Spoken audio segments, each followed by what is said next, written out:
Okay, let's dive in. There's been, well, incredible focus lately on companies like Nvidia, NVDA.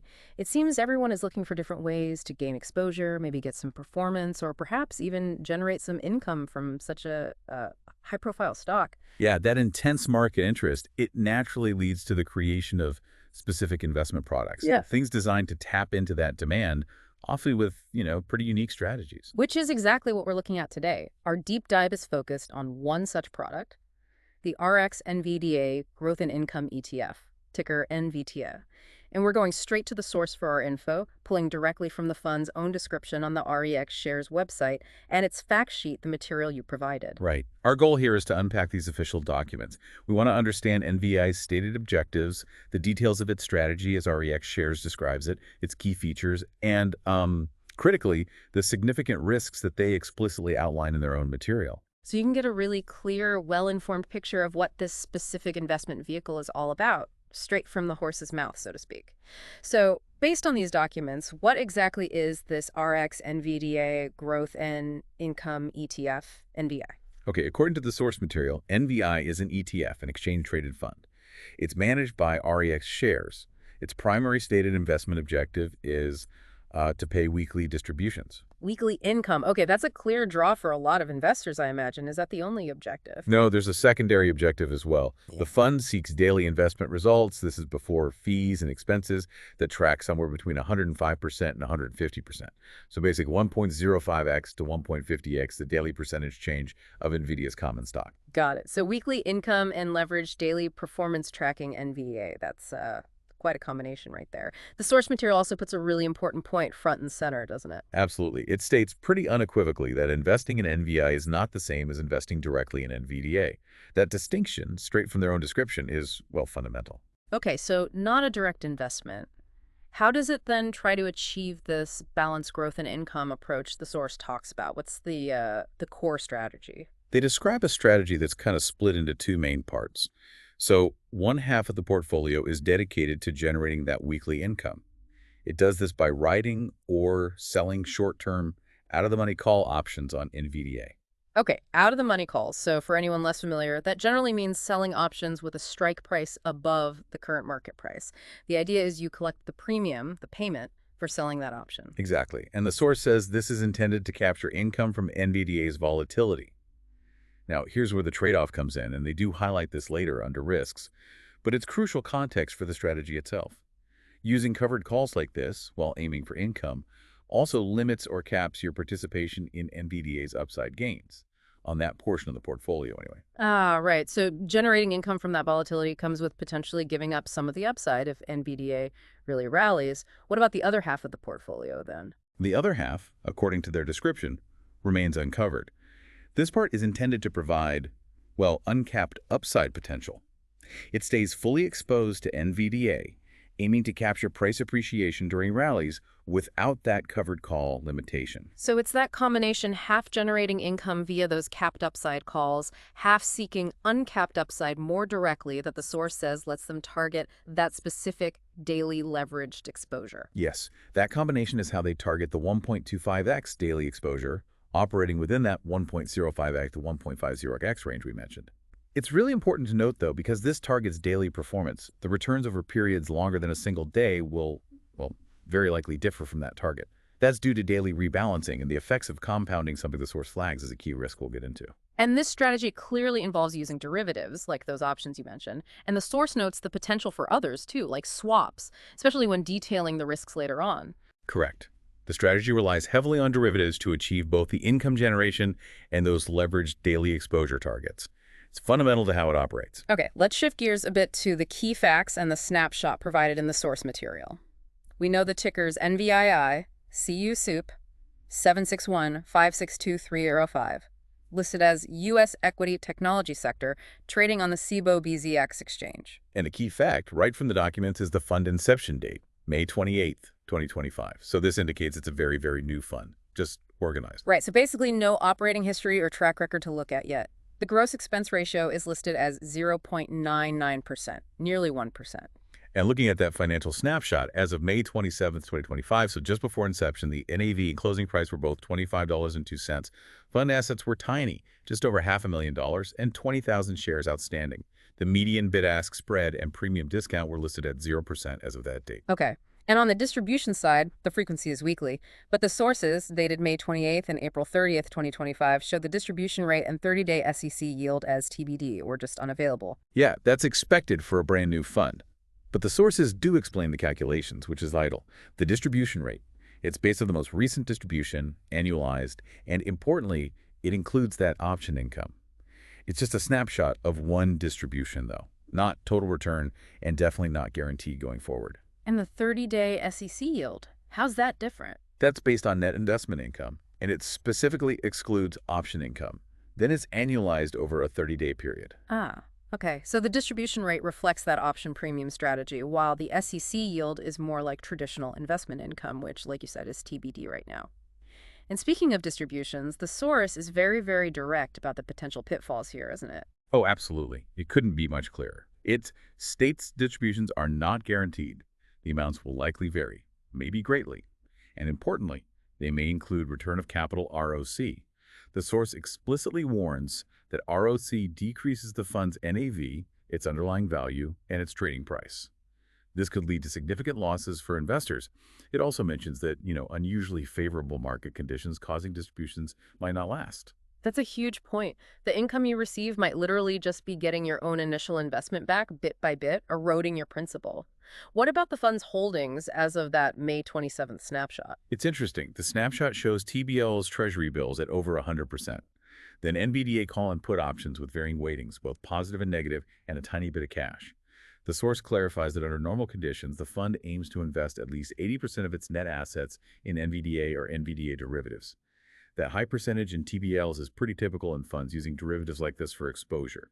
They likely serve as collateral for the options and maybe swaps positions. Right, that makes sense. Using treasuries as a kind of stable base while getting that leveraged NVDA exposure synthetically through the options. And as we noted with the inception date, the performance data tables in the sources, completely blank. Correct. No track record yet. And the source also contains all the standard disclaimers. Past performance isn't indicative of future results, short-term performance is unreliable, etc. All right, now, here's where it gets really interesting, I think. The risks. The source documents dedicate a lot of space to risks, starting with a very strong warning. Yeah, they lead with a pretty blunt statement. Investing involves a high degree of risk, and you could lose all or a portion of your investment. They even add it's possible to lose the full principal value within a single day. That definitely sets the tone about the potential downside. Let's dig into some of the specific risks they detail then. A key one tied directly to the strategy is leverage risk.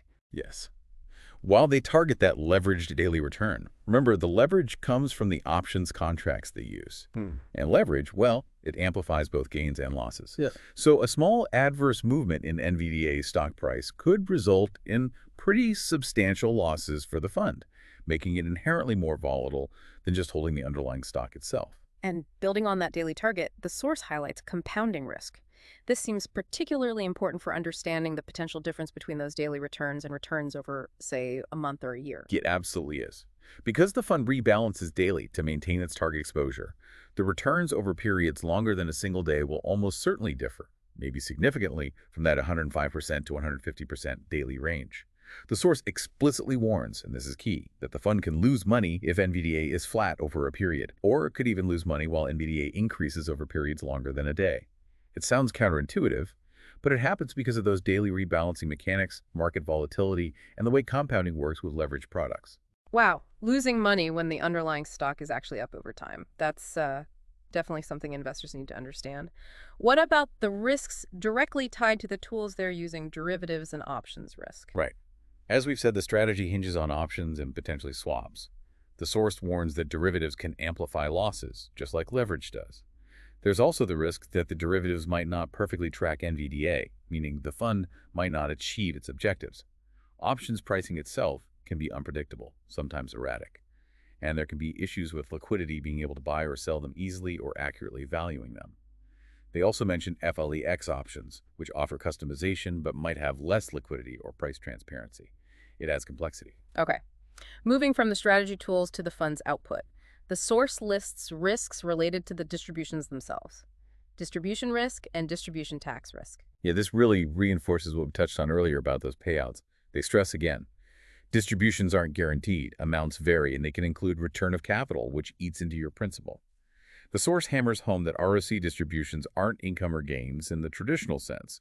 They reduce your cost basis, and once your cost basis hits zero, any future distributions become taxable capital gains. They even warn that buying shares right before a distribution might make the entire distribution taxable to you, even if it's just ROC. So that income stream comes with some potentially significant strings attached, both regarding your initial investment potentially shrinking and the tax side. Shifting focus now, the source lists concentration risk. Pretty obvious, maybe. It is inherent in a fund like this, focused on just one stock. The fund is heavily concentrated in NVDA. That means it's also concentrated in the semiconductor industry and the broader technology sector. So any negative event hitting NVDA specifically, or that sector generally, will have a much larger impact on this fund compared to a more diversified one. There's nowhere else to hide, essentially. And going back to that covered call strategy on half the portfolio, the source explicitly names price participation risk. This is that trade-off we talked about.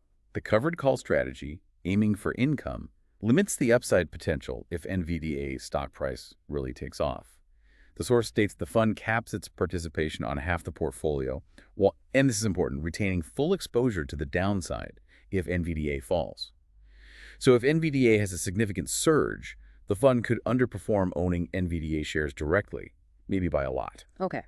The fund is actively managed too, and the source includes active management risk. What does that entail? Right. It means the fund's performance depends heavily on the investment advisor's decisions, their models, their execution.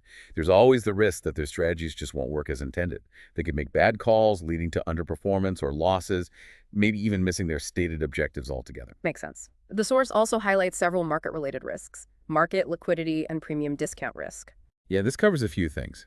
Market conditions, especially NVDA's own volatility, can cause the ETF itself to trade on the exchange at a price that's significantly different from its underlying net asset value, or NAV. It could trade at a premium or a discount. There could also be wide spreads between the buy and sell price, making it more expensive to trade, or even trading halts. The source also notes that if the securities the fund uses those options, maybe swaps become illiquid, it could be hard for the fund manager to sell them at a good price, potentially causing losses for the fund. And as we pointed out earlier, the new fund risk is listed explicitly. Yes, just reiterating. It's recently organized, no operating history. Investors simply don't have a track record to look at to judge how it might perform or how management navigates different markets.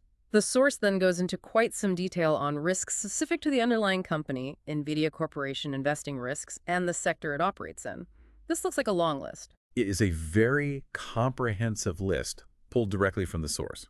It covers everything from competitive challenges Nvidia faces, supply chain dependencies, manufacturing issues, dependence on third parties, potential product defects, all the way through to international operations risk, climate change impacts, realizing benefits from acquisitions, revenue concentration with big customers, attracting talent, cybersecurity threats, business disruptions, fluctuations in operating results, and then things like ESG scrutiny, responsible AI use, protecting intellectual property, data privacy laws, regulatory issues, tax changes, legal battles.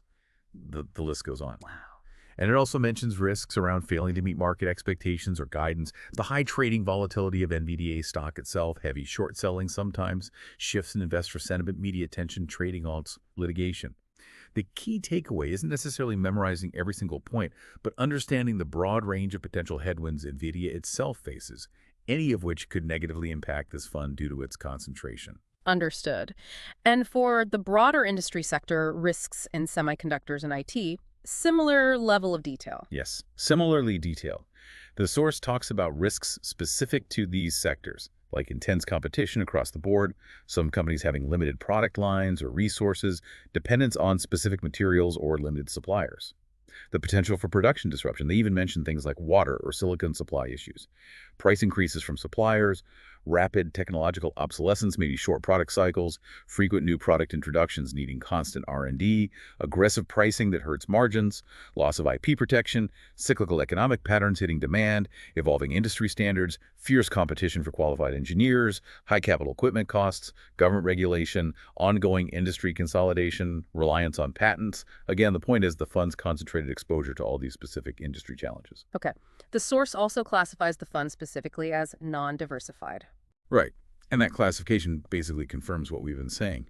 It means the fund can invest a significant chunk of its assets in just a limited number of issuers in this case, primarily NVDA and related derivatives. This just reinforces its concentrated nature and makes clear it will be more susceptible to single events or factors affecting those few holdings compared to a fund that spreads its investments more widely, more potential volatility. And circling back to that initial warning that it's not the same as owning NVDA directly, the sourceless indirect investment risk. Yes, and this risk section explicitly states that investing in this fund is not the same as owning NVDA shares directly. It clarifies that Nvidia itself isn't affiliated with the fund, isn't involved in offering it, and has no obligations towards the fund or its investors when making corporate decisions. Shareholders in the fund, NVA, do not get voting rights in Nvidia Corporation, nor do they directly receive any dividends or distributions that Nvidia might pay out to its own shareholders. The source makes it clear the fund and its managers aren't responsible for Nvidia's underlying business performance itself. You're investing in the fund strategy, not the company directly. Got it. Finally, the source briefly lists several other risks. Equity securities risk, kind of covered by concentration and sector risk, but named explicitly. Interest rate risk, inflation risk, risks related to debt securities, presumably those T-bills. Dividend risk, since fund holders don't get NVDA dividends. Operational risk, valuation risk, trading issues risk, special tax risk, and U.S. government securities risk. It's a very thorough rundown. It really highlights the multi-layered risks involved here. Risks from the specific strategy, the leverage, the options, the daily rebalancing, risks from the underlying asset, NVDA, and risks from the broader market and economic conditions. So after detailing all of this extensive list of risks and complexities, who does the source material say this fund is actually for? And maybe just as importantly, who is it not for? The documents seem pretty direct here. They are indeed. The explicit statement right there in the material is that the fund is not suitable for all investors. Full stop. Okay. And the intended audience, according to the source, who should consider it? It says it's only for knowledgeable investors, people who fully understand leverage results, who understand all these risks we've just discussed, especially those leverage and compounding risks, and crucially, investors who are willing and able to monitor their portfolios frequently, actively. And conversely, who should definitely steer clear based on their own warnings. The source clearly states it is not for investors who do not intend to actively monitor and manage their portfolios. It seems positioned as a tool specifically for highly engaged, highly informed investors who are acutely aware of and comfortable with all the potential downsides and complexities. Okay. So wrapping this up, what does all this tell us about NDLI, based purely on the fund's own source documents? It's an ETF, yes, designed to provide leveraged daily exposure to NVDA and generate weekly income using covered calls. Right. That's the pitch. Yeah. But that very lengthy list of risks detailed in the source material makes it abundantly clear that this approach is complex. It comes with significant potential downsides and very explicit trade-offs, particularly related to that compounding effect over time and the capped upside participation from the calls. So really, understanding an investment vehicle like this isn't just about looking at the headline objectives, income.